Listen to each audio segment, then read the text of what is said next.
Sí, yo no me voy a detener tampoco en presentaciones, dado por la falta que tenemos de tiempo. Pero bueno, sí decir brevemente, eh, precisamente la edición de la crítica de la razón pura revisada del profesor Caimi, que ahora cuando puedas, si puedes, Pedro, pues la pones ahora ahí. Eh, y bueno, también agradecerle que esté aquí hoy con nosotros y además por la diferencia horaria de 6 horas, pues allí son las 8 menos cuarto de la mañana, entonces Así es. con más motivo todavía le agradecemos más su presencia y nada, le cedo la palabra al profesor Caín. Gracias. Fue para mí un motivo de alegría haberme equivocado de horario. Yo pensé que empezaba a las 7, entonces pude escuchar un poco la preciosa exposición de mi amigo y colega Constantino Espósito, que tocó algunos temas de los que yo voy a tratar ahora. Si les parece, paso directamente a la lectura de mi texto. Mi texto trata de algunas aventuras sobre la traducción de la crítica de la razón pura, sobre todo algunas aventuras que tienen que ver con esta última edición del 2022. Emprendí la primera versión de la traducción de la crítica en el año 2004. Antes había traducido otras obras de Kant, los prolegómenos, los progresos de la metafísica y la polémica sobre la crítica, la respuesta a Eberhard. La tarea con la crítica me llevó 3 años y medio de dedicación verdaderamente exclusiva. Cada frase traducida se comparaba con la misma frase en otras versiones consultadas. La francesa de Tremseg y Pacot, las portuguesas de Roden, Mosburger y de Pinto dos Santos y Fradique Morullán, la latina de Born, la española de García Morente, que eran las que tenía a mi alcance en aquel momento. Después tuve acceso a la francesa de Barny, a la española de Pedro Rivas, a la italiana de Constantino Espósito y también, un minuto por favor, que algo me pasó, a la italiana de Constantino Espósito, a la inglesa de Kemp Smith y a otras que no pude emplear para aquella comparación en aquel tiempo y que sí pude aplicar a la comparación para esta última edición del 2022. Se compararon también frase por frase las ediciones alemanas de Schmidt, de la Academia de Berlín y de Weichsel. Así surgió aquella primera versión publicada en Buenos Aires por Editorial Coligüe en 2007.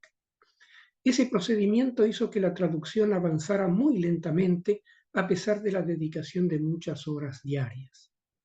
Una vez publicada aquella versión del 2007, advertí algunos errores y pude corregirlos en la edición de 2009, publicada a la vez en Buenos Aires por Coligüe y en México por Fondo de Cultura Económica.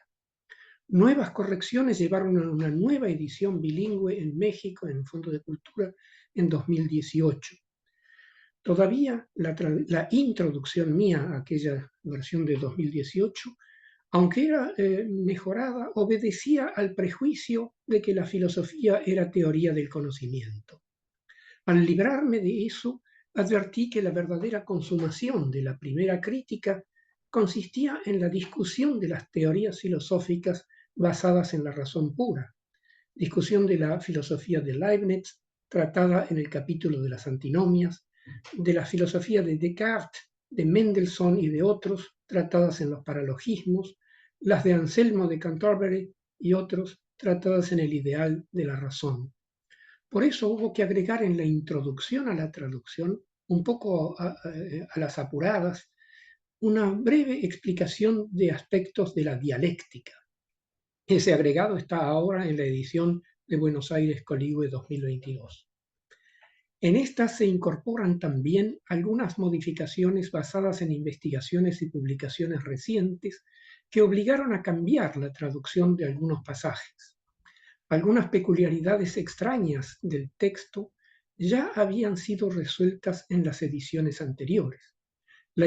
Por ejemplo, la incongruencia en el género de algunos sustantivos con los pronombres que se referían a ellos, como en el caso de Gesetz, sustantivo neutro al que ocasionalmente se refieren en el texto alemán pronombres en femenino, debido a la influencia inadvertida del latín en el lenguaje de Kant. Estas correcciones culminaron en la edición de 2022 con la resolución del enigma planteado por el pasaje de Crítica de la Razón Pura, parágrafo 17, B 137, resolución que se explicará en un artículo de próxima aparición en España. Todo esto estaba basado, como es inevitable, en una teoría de la traducción, en parte consciente y en parte presupuesta de manera inadvertida. La consulta que antes mencioné de varias traducciones de la crítica permitía advertir que había varias maneras de trabajar con el texto. Por un lado, dando noticias de su contenido como una novedad filosófica que despertaba curiosidad en el público. Así lo hicieron Born en 1796 y Perojo también en su primera traducción. Por otro lado, también procurando un trasplante de la teoría kantiana a otras lenguas y culturas, un trasplante de la crítica como un objeto viviente que tiene que arraigar, como un objeto viviente, como un árbol que tiene que arraigar y dar fruto en un suelo nuevo. Así lo hicieron García Morente, Rivas y ahora también Miquel Montserrat. O la opción que finalmente adopté, que consistió en tratar el texto kantiano de una manera análoga a la forma jurídica de registrar la declaración de un testigo. Para hacer eso había que demarcar rigurosamente lo que era intervención inevitable del traductor, sus tentativas de comprensión que en muchos casos admitían otras interpretaciones posibles. Había que tener en cuenta que a veces lo que parece oscuro o incomprensible en un texto es precisamente el lugar en el que el autor ofrece sus ideas disruptivas e irreductibles a las interpretaciones ya existentes. Schleiermacher advierte que no hay interpretaciones necesarias, que es posible que haya en el texto sentidos hoy perdidos para el lector. Gadamer dice que el intérprete no enfrenta el texto libre de los presupuestos que le impone su distancia temporal y cultural con el autor. Había que tomar en consideración esas advertencias. De ahí las más de 1500 notas en las que se registran otras interpretaciones posibles o se fundamentan las decisiones lingüísticas adoptadas. El profesor Salvi-Turró habló ayer de este asunto cuando se refirió a la complejidad de las largas frases kantianas, que contienen muchos nexos sintácticos, muchas oraciones subordinadas, lo que vuelve larguísimas las frases. Me pareció conveniente conservar esa característica del texto, como lo señaló también el profesor Salvi-Turró. En mi traducción, el lector se encontrará con la complejidad del texto. La experiencia ha enseñado que la originalidad del pensamiento kantiano se esconde a veces en frases difíciles que expresan lo inesperado o incluso lo contrario de lo que el sentido común supone. Me pareció conveniente conservar para el lector y para el investigador más ingeniosos que yo la posibilidad de resolver las ambigüedades de manera nueva e impensada. Pero para eso las ambigüedades y las dificultades tenían que estar presentes en el texto traducido. Esto no se encuentra así en la traducción de Kemp Smith, quien procura solamente hacer más fluido el estilo de Kant. Pero sí se encuentra en mucha parte de la traducción de Constantino Espósito al italiano, que procura al revés, buscar las más profundas significaciones de cada palabra, como hemos visto en la exposición precedente. Durante el proceso de traducción se me hizo presente la dificultad de escribir en español. Mi lengua materna es un dialecto del español hablado casi solamente en las riberas del Río de la Plata. El excelente diccionario de María Moliner no podía ayudarme mucho porque no es normativo, sino que incluye por igual todos los usos. En cambio, me fue de extraordinaria utilidad el viejo Diccionario Enciclopédico Hispanoamericano de Montaner y Simón de 1912. En esa obra se aprovechan las investigaciones de Rufino Cuervo y se ilustra cada término con el empleo que de él hicieron los clásicos de la lengua. Así se pudo evitar que algunas frases del texto traducido fueran de difícil comprensión fuera de ciertos límites geográficos. Debo mencionar aquí otras dificultades que se presentaron. Una es el hecho de que Kant en algunas ocasiones piensa en latín. Esto ocurre en algunas ocasiones en las que se alude a un sustantivo con un pronombre que no corresponde a su género. Así, por ejemplo, en A660, B688, Kant, al referirse al sustantivo neutro en alemán, la ley, emplea un pronombre femenino. Si tradujésemos literalmente la frase, tendríamos que poner algo así como: la tercera ley unifica aquellas dos en la medida en que él prescribe la homogeneidad. Sí, fin de la cita. El efecto que se produce es análogo al que en español sería decir la ley, el cual. Esta expresión extraña se explica y se corrige si se admite nuestra hipótesis de la influencia del latín. Esa influencia es lo que ha conducido a Kant a emplear en la frase alemana para el neutro Gesetz el pronombre femenino que correspondería al sustantivo femenino latino lex. Algo similar se presenta en A758, B786, donde el pronombre femenino se aplica al sustantivo neutro Bewusstsein, probablemente por influencia de la expresión latina consciencia. Así traduce Born en la versión latina, con lo que no se presenta nada extraño, mientras que en alemán la situación sería análoga a la que en español tendríamos si escribiéramos la conciencia, el cual. Esa contaminación con el latín ocurre también cuando es la estructura sintáctica de una oración la que adopta una forma que corresponde al latín y no al alemán. Esto adquirió una importancia notable en la definición de objeto que se presenta en Crítica de la Razón Pura A104. Si tomamos la frase alemana literalmente, vemos que contiene una doble negación. En español, en la traducción dice textualmente: aquello que se opone a que nuestros conocimientos no sean determinados al azar o de manera caprichosa. Vemos que contiene una doble negación. Dice literalmente también en alemán: was dawider ist, dass unsere Erkenntnisse nicht aufs Geratewohl oder beliebig, sondern a priori auf gewisse Weise bestimmt seien. Hasta ahí la cita alemana. Esta doble negación ha desconcertado a los traductores y a los editores, que para eludirla optaron por traducir, cito, en lugar de aquello que se opone a que nuestros conocimientos, pusieron aquello que está delante de nuestro conocimiento, en lugar de se opone a que nuestros conocimientos. Así lo hacen Franzég y Pacot en la versión francesa, y así también los traductores del portugués. Los editores alemanes también quedaron desconcertados porque la doble negación da un sentido incomprensible a la frase. Pero ocurre que en el latín impedire quo minus es una expresión habitual y comprensible.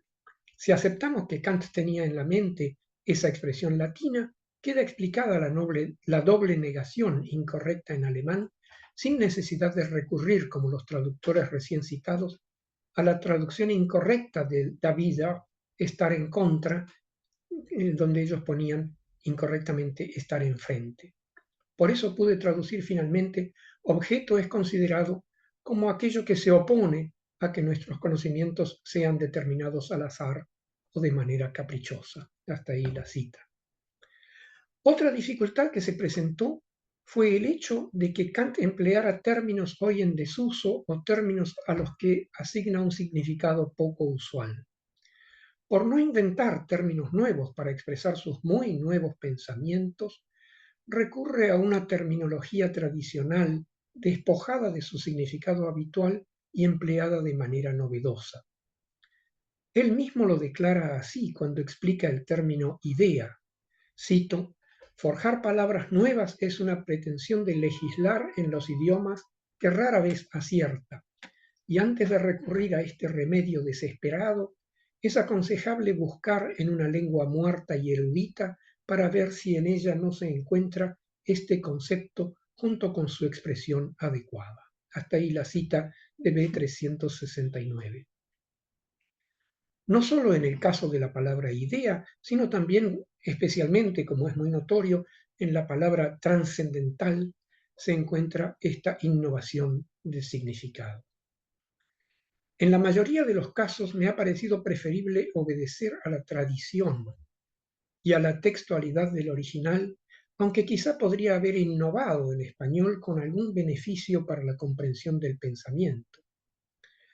Tal es el caso de la expresión apercepción, que Kant encuentra en Leibniz y que en español podría traducirse con provecho por percatación, con el intensificador per y con catar, percibir, advertir, ver, con lo que quedaría el sentido de doble percepción o metapercepción, percibir una percepción.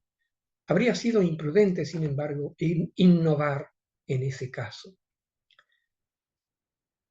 Entre los términos poco usados o enteramente obsoletos, se destaca por su importancia el sustantivo conocimiento, empleado de manera fluctuante en femenino o en neutro.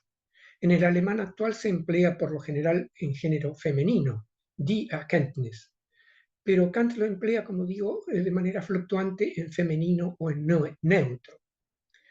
Si bien esa fluctuación a veces es caprichosa en la crítica, ocurre que hay casos en los que el género neutro le da al sustantivo un significado propio. En el alemán de la época, la palabra Erkenntnis en género neutro tenía un sentido jurídico. Era el dictamen de un juez o el decreto de un gobernante. En un artículo publicado en Archiv für Begriffsgeschichte se explican y fundamentan esas peculiaridades del lenguaje en la crítica de la razón pura.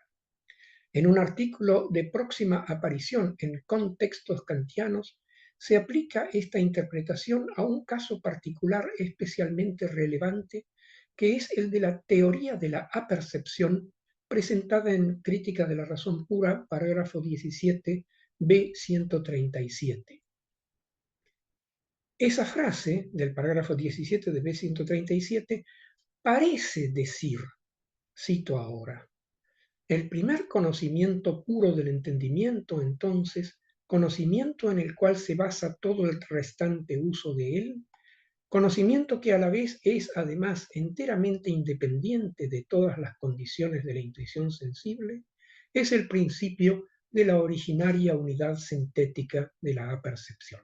Hasta ahí la cita de la traducción, a mi juicio, errónea de esta frase.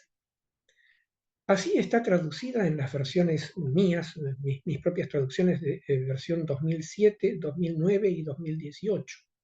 Y así la suelen traducir e interpretar traductores y comentaristas. Pero así entendida, esa frase plantea una paradoja incompatible con la teoría kantiana del conocimiento, porque parece afirmar un conocimiento independiente de toda condición sensible, mientras que la teoría del conocimiento sostenida en la crítica señala que los conceptos que no tienen contenido sensible son vacíos y no tienen, por tanto, valor cognoscitivo. El conocimiento por meros conceptos es imposible. En nuestro encuentro de ayer comenzamos a examinar este problema. En nuestro encuentro de ayer sobre la traducción catalana de la crítica. Si se mira de cerca esa frase problemática, se advierte que la expresión conocimiento del entendimiento, figura en género neutro en el original, lo que indica que debe tomarse en el sentido jurídico. Esa acepción jurídica le dan el diccionario de los hermanos Grimm, el diccionario de Adelung de 1774-1786, que se remite como una de las primeras apariciones del término al año 1224, primeras apariciones del término Erkenntnis en neutro, con sentido jurídico. Y también el más reciente diccionario alemán de la ciencia jurídica del lenguaje antiguo del alemán. El título es Deutsches Rechtswörterbuch der älteren deutschen Rechtssprache. Y este más reciente, y también dice que es posible esta comprensión de Erkenntnis en neutro en sentido jurídico. La palabra Erkenntnis en género neutro, en esta frase que estamos examinando, no dice conocimiento, sino dictamen de un juez o decreto de un gobernante. Así considerada, la proposición de B137 dice, cito ahora, el primer decreto puro del entendimiento, entonces, decreto en el cual se basa todo el restante uso de él, decreto que a la vez es enteramente independiente de todas las condiciones de la intuición sensible, es el principio de la originaria unidad sintética de la apercepción. El primer decreto del entendimiento es el principio de la unidad trascendental de la apercepción. Ese es un decreto independiente de toda intuición sensible. Así quedó traducida e interpretada la frase en la nueva versión de la Crítica de la Razón Pura de 2022. Con eso se despejan las dificultades insuperables que consistían en concebir un conocimiento independiente de la sensibilidad y al mismo tiempo se entiende mejor la explicación de la apercepción trascendental y se conserva el paralelo con la frase inicial de la deducción en el parágrafo 16, que dice, como es bien conocido, cito, el yo pienso, es decir, la unidad originaria sintética de la apercepción, debe poder acompañar a todas mis representaciones. Fin de la cita. Frase en la que, como se sabe, se basa todo el desarrollo ulterior de la teoría kantiana del conocimiento. Permítanme contar aquí una anécdota. En el año 2022, cuando se había hecho ya la última revisión, se habían diagramado ya todas las páginas y el texto de la traducción ya maquetado iba a ser enviado a la imprenta, fue cuando me di cuenta de esa traducción que resolvía la paradoja de la frase de B137. Llamé por teléfono a la editorial y pedí que detuvieran la impresión hasta que se hubiera corregido la frase. Así lo hicieron. Ese es el motivo por el que no hay en esa página 155 de la edición de 2022 ninguna nota explicativa del uso de decreto. Introducir una nota, por breve que fuese, habría trastornado todo el trabajo de diagramación. Como he dicho, las explicaciones necesarias aparecerán próximamente en ese artículo de la revista Contextos Kantianos y se encuentran también en un artículo publicado en Archiv für Begriffsgeschichte. Podría seguir relatando muchísimos detalles de esta aventura de traducción que duró 3 años y medio, pero prefiero no aburrirles y dejar lugar a las preguntas si es que las hay. Gracias por la atención que me prestaron. Pues muchísimas gracias a los dos, Costantino Espósito, Mario Caimi, y creo que interpretar el sentido general cuando os manifestamos nuestra admiración por el trabajo ímprobo que habéis llevado a cabo. Yo quiero comentar una cosa, que además es transversal respecto de las dos, y es la cuestión de los desplazamientos semánticos dentro de la lengua alemana. Esta aportación que has comentado, Mario, sobre la traducción correcta de B137, bueno, a mí me ha parecido maravillosa, me ha parecido preciosa, la verdad, y que resuelve efectivamente un problema temático, teórico, con esa indicación relativa a la lengua jurídica y al uso de Erkenntnis en neutro, por tanto, decreto. Es una aportación fantástica que has hecho, Mario. Esto me lleva a pensar en lo siguiente. Claro, esta misma cuestión, yo me pregunto si es del todo perceptible por un hablante del alemán hoy. Precisamente hay cosas que nos resultan perceptibles a nosotros cuando llevamos a cabo un trabajo de traducción, pero que para el hablante pasan desapercibidas. Y eso me lleva a la dualidad Schranken, Grenzen, que ha presentado Costantino Espósito. Ese tema a mí me interesó mucho cuando descubrí una carta, la tengo aquí delante, de Moses Mendelssohn, una carta de Kant a Mendelssohn, Moses Mendelssohn, de 1766. Él está ya pensando en esa dualidad y la plantea en el sentido inverso al que aparece después en la crítica de la razón pura. Lo leo, es muy interesante desde muchos puntos de vista. Es una frase solo. Dice al final de la frase, de la carta, 1766. Es liegt hier daran auszumachen, ob es nicht hier wirklich Grenzen gäbe, welche nicht durch die Schranken unserer Vernunft, nein, der Erfahrung, die die Data zu ihr enthält, festgesetzt seien. La frase es interesantísima, entre otras cosas, porque donde debería decir Veda, dice nein, que es una especie de barbarismo aquí en su carta, ¿no? Pero lo más interesante es que dice, se trata de examinar aquí si realmente no hay wirklich Grenzen, refiriéndose a límites constitutivos, no desplazables, no empíricos, que no vienen establecidos por los Schranken unserer Vernunft, que aquí serían límites desplazables, fronteras, ni por los límites o fronteras de la experiencia que contiene sus datos. Es justamente el sentido opuesto. Aquí Grenzen serían límites constitutivos, cosa que en cambio en la crítica a la razón pura, como ha mostrado Costantino, serían más bien límites desplazables, límites contingentes, empíricos. Y en cambio Schranken serían fronteras desplazables. Es el sentido inverso. Kant ha modificado, ha resignificado la dualidad. Y eso me lleva a una cosa, y yo cuento una anécdota también, que es divertida. El año pasado, en 2023, en septiembre, o en 2022 sería, en 2022, en septiembre, en una conferencia en Viena, hice referencia a esta dualidad. Y cité Schranken y Grenzen. Y cuando hablé de Schranken, eso despertó la hilaridad general. Todo el mundo se puso a reír. Pero no, Schranken no. Einschränkungen. ¿Por qué? Porque Schranken, con el paso del tiempo, se ha resignificado y significa Schrankes, armario. Schranken es armario. Entonces, ellos oyeron eso y es la proposición entre armarios y fronteras. No, eso no puede ser Einschränkungen. Y ahí me di cuenta yo de aquí está de cómo se complica todavía más la cosa con los desplazamientos semánticos dentro de una lengua.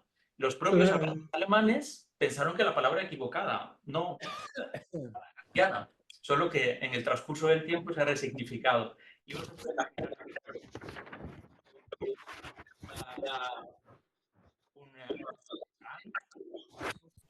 un armario es un contenedor limitado. Eso es. ¿No? Claro, entonces eso es muy bonito y enlaza con la cuestión de Mario Caimi, con la dualidad entre los dos artículos, por medio de la cual das Erkenntnis es el decreto. Sí, y eso introduce un tercer nivel de complejidad en la traducción. Eso quería aportar, porque a mí me hizo muchísima gracia aquello. No, Einschränkungen. Es realmente gracioso, pero permíteme decir todavía que si uno toma el grandioso diccionario kantiano que han publicado recientemente, no me acuerdo bien, bueno, en este momento no recuerdo los autores. ¿Cómo? Villachek, sí. Pues, En ese grandioso diccionario kantiano no figura para ninguna referencia a la posibilidad de erkenntnis neutro con el sentido de decreto. En el alemán kantiano actual esto está totalmente ignorado. Me acuerdo que una vez en Valencia justamente hicimos una reunión de traductores de Kant con la dirección de la profesora Gisela Schlüter, y ella fue la que me impulsó a seguir investigando en esta dirección de Das Erkenntnis. Porque para ella era novedoso y ella era hablante alemana nativa, claro. Sí. No, si me permites, Mario, te agradezco enormemente la comunicación que nos has hecho sobre el Das Erkenntnis, ¿no?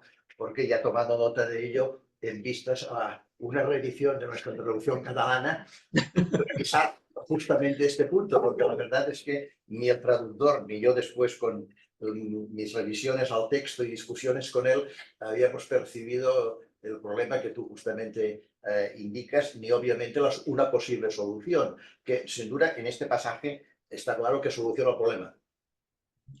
Me alegro mucho. Lo soluciona, no sé en otros pasajes si la cuestión sería más discutible, pero también cabría aquí pensar que a veces Kant se equivoque de artículo por una cuestión redaccional. Tampoco sé si se podría extender a todo, pero luego en este pasaje está claro que la solución que aportas me parece la correcta, efectivamente, para eliminar la paradoja. La paradoja que el pasaje tiene, evidentemente, ¿no? O sea que muy agradecido. Y tomo nota de ello. No solo me alegro de haber contribuido, sino que me siento muy honrado de que un traductor cuidadoso como usted apruebe mi solución. Es verdad que Kant a veces directamente mezcla en la misma frase el neutro y el femenino de Erkenntnis simplemente porque se equivoca o porque en su época no estaba muy claro, pero en esta frase esto me parece que es así, que es como he dicho. Sí, se puede hablar, sí. Yo tenía dos preguntas, una para Mike. No se oye bien, no se oye bien. Una pregunta para los dos, que habéis intervenido. Y empiezo por Mario. Me ha resultado muy iluminador, desde luego, mostrar que Kant pensaba en latín, ¿no? Y que tenía muy en cuenta el vocabulario jurídico latino, yo creo, ¿no?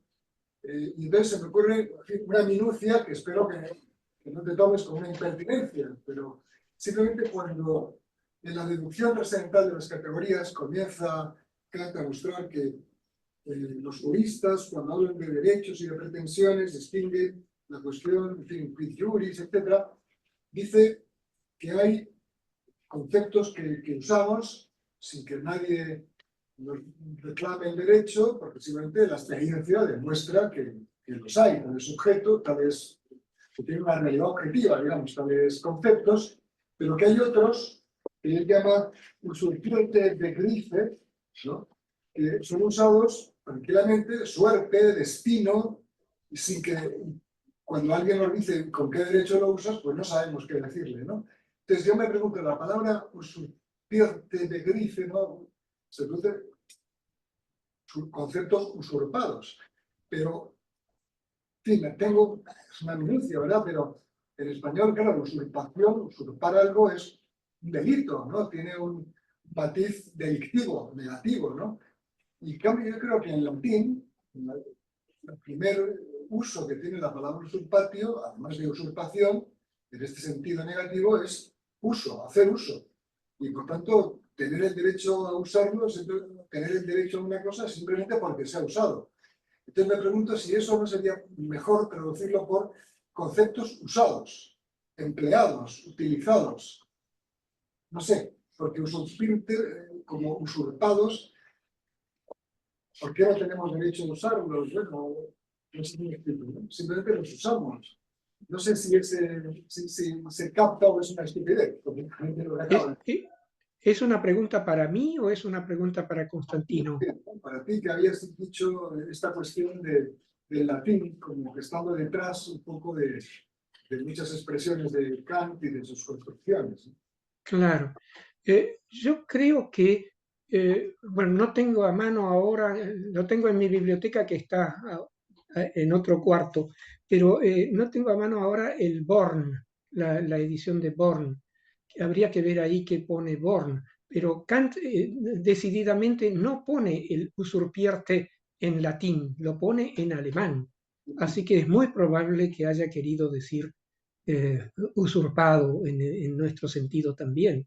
Es decir, conceptos que se usan sin que haya derecho para usarlos, porque no tienen fundamento, un significado claro o no tienen un significado correcto. Suerte o destino, evidentemente, son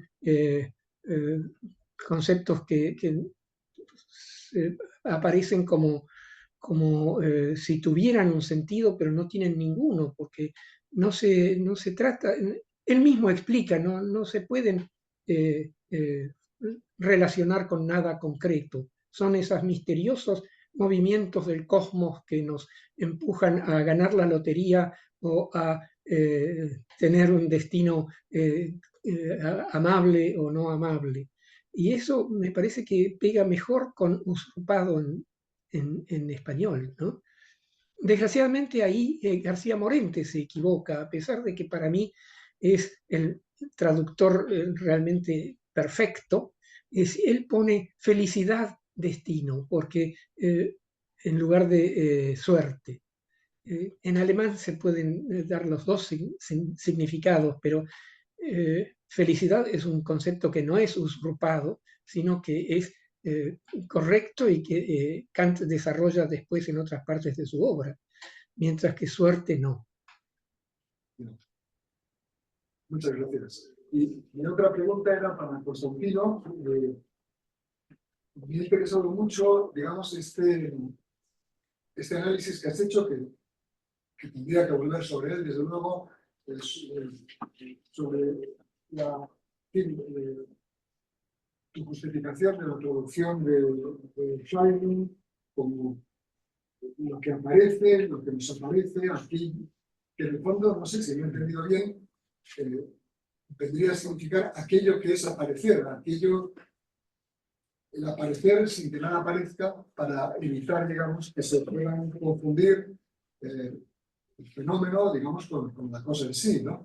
Pero, claro, no acabo de entender, si no he entendido bien, la fórmula, lo que es el aparecer, porque habría que decir que el aparecer no aparece, digamos, no es un juego de palabras, sino que el aparecer es aquello ante lo cual algo aparece. Creo que en ese análisis echa de menos el sujeto ante el que aparece, ¿no? Algo. Porque, claro, nuestro aparecer impone unas condiciones a aquello que aparece y que por eso justamente es fenómeno. Por eso fenómeno se refiere al mundo de los sentidos, a los objetos de los sentidos. Que estamos liberados de la sensibilidad,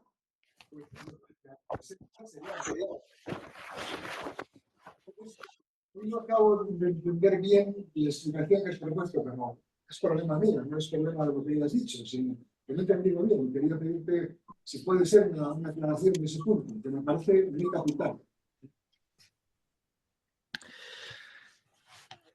Sí, estaba un poco problemático escuchar todas las palabras. Presumo di aver capito. Hay una estrecha relación entre los dos campos semánticos del Erscheinen y del Grenzenschranken. Mi traducción di Erscheinen con lo que aparece, das was erscheint, intende focalizar el horizonte trascendental de cada donación del fenómeno, del objeto empírico. Nos vemos objetos determinados nel spazio e nel tempo, ma la condición de la visión es exactamente la posibilidad que no podemos focalizar el aparecer en cuanto tal. Para mí, aquí se juega la versión trascendental de la metafísica, más precisamente de la ontología para Kant.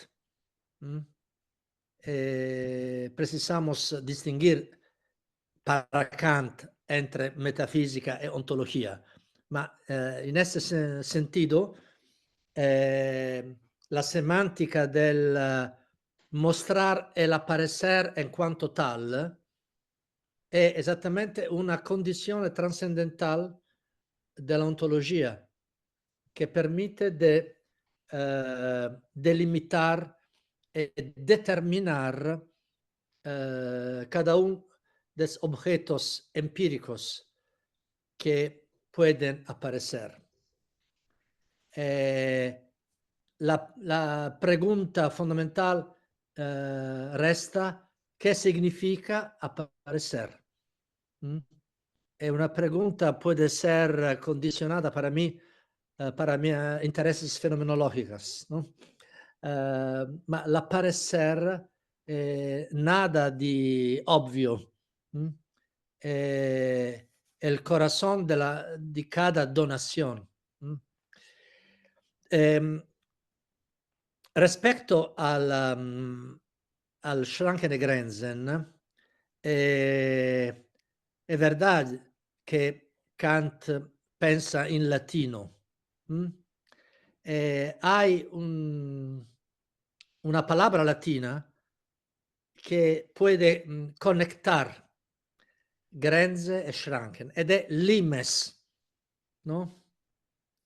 Limes sta a origen de limite per il castigliano e per l'italiano, no? Ma limes è una delimitación negativa, aquí, dentro de aquí, no fuera de aquí, ma también una línea que se puede cruzar, ¿no?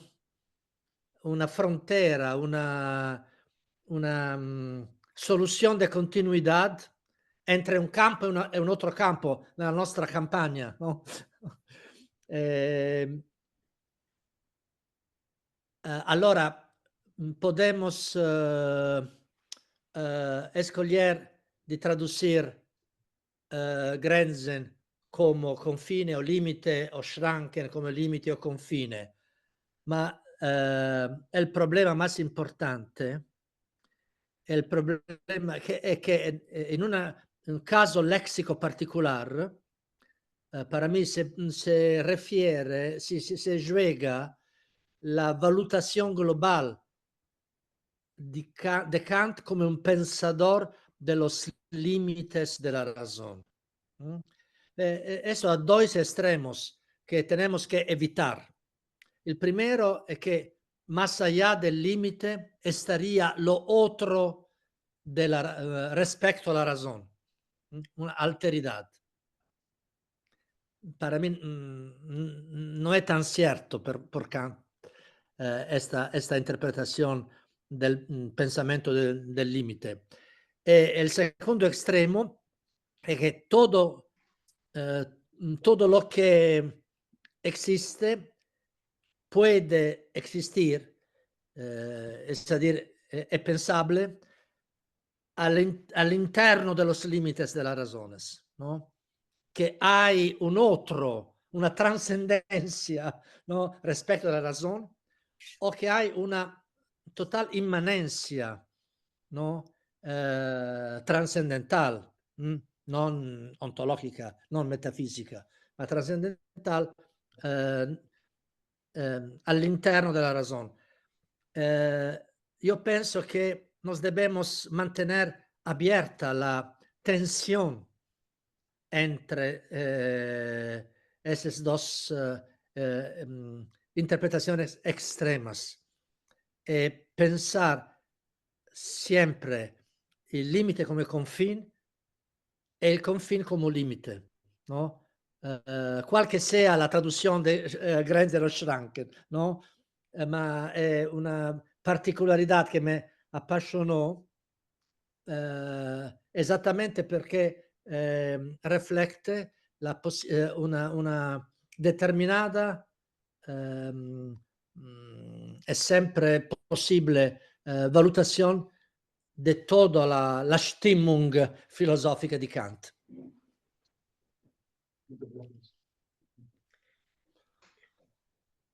Perdona il mio castigliano hablado così orribile. Perfecto. No te preocupes. ¿Alguna intervención? Mario, tenía Mario, Mario. Es que, bueno, es un aplauso, es una mano. Mario, ¿quieres intervenir o son aplausos?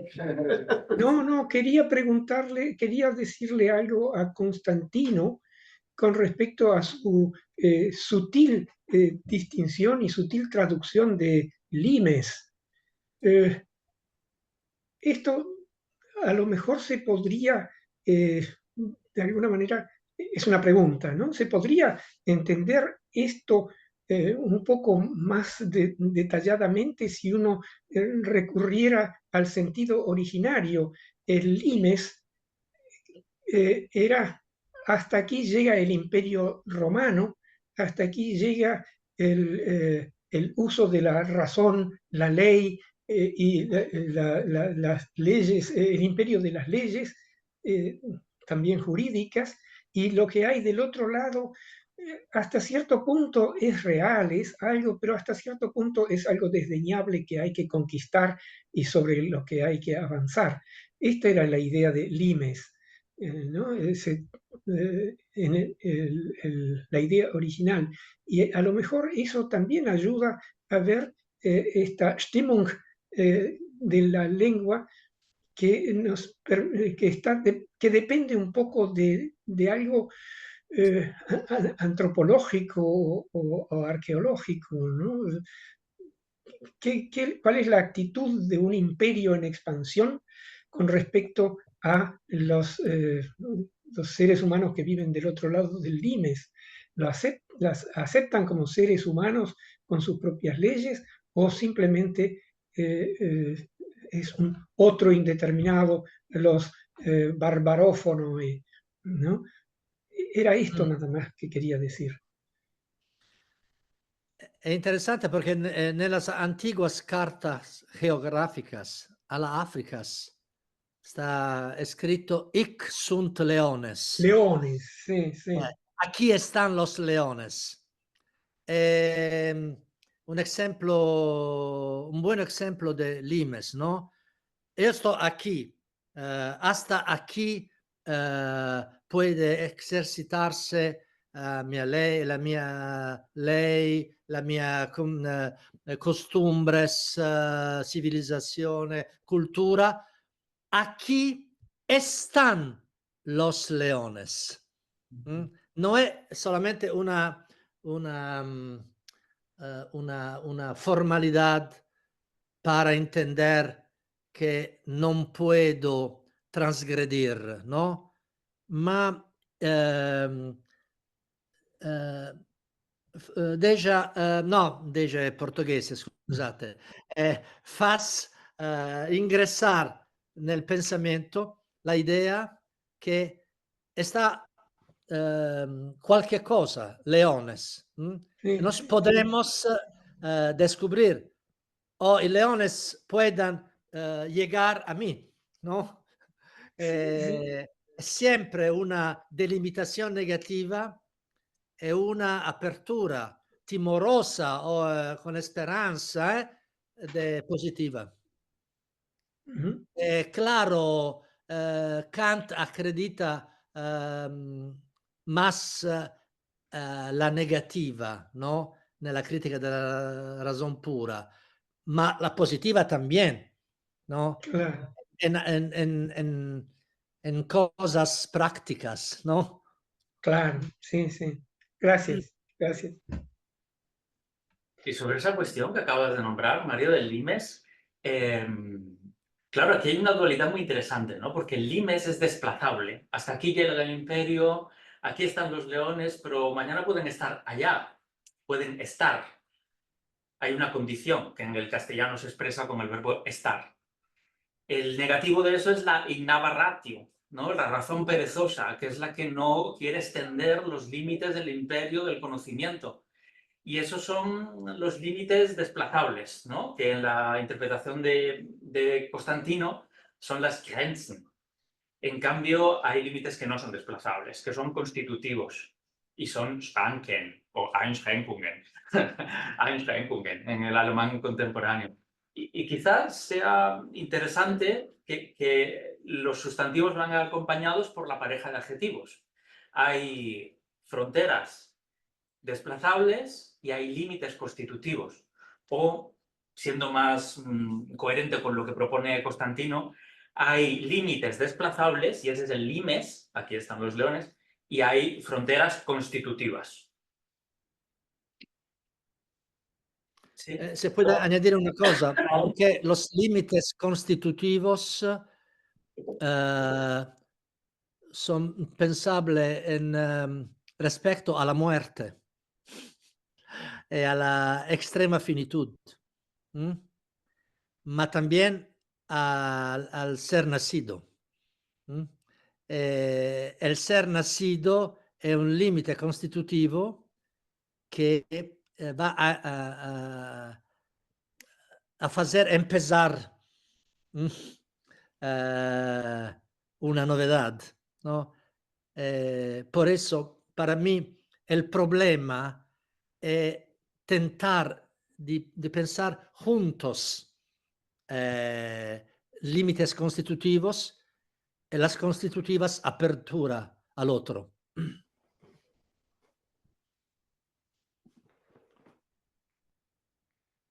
Pues si no hay más intervenciones, le doy la palabra a Pedro Jesús para que dé las indicaciones oportunas. Pero las indicaciones las sabes tú mejor que yo. Pues muchísimas gracias. Qué maravilla, ¿eh? Estar conectados con Bari, con Buenos Aires y la interconexión valenciana aquí. Muchísimas gracias. Nosotros ahora aquí nos vamos a ir a comer. Todos los que estamos podemos ir a comer a la cafetería, comeremos y volveremos para retomar la sesión a las 3:30. Tenemos a las 3:30 la sesión sobre temas espinosos. Serán 2 horas en las que los traductores podrán debatir entre sí. Primero términos. Términos. ¿He dicho? Has dicho temas. Temas, no, primero términos espinosos. Entre los cuales el primero será Gemüse. Y queremos ver así cómo se baten el cobre los traductores. Después haremos una pausa y las 2 horas finales sobre temas difíciles. Okay. Pues hacerlo. Gracias. Mil gracias a todos.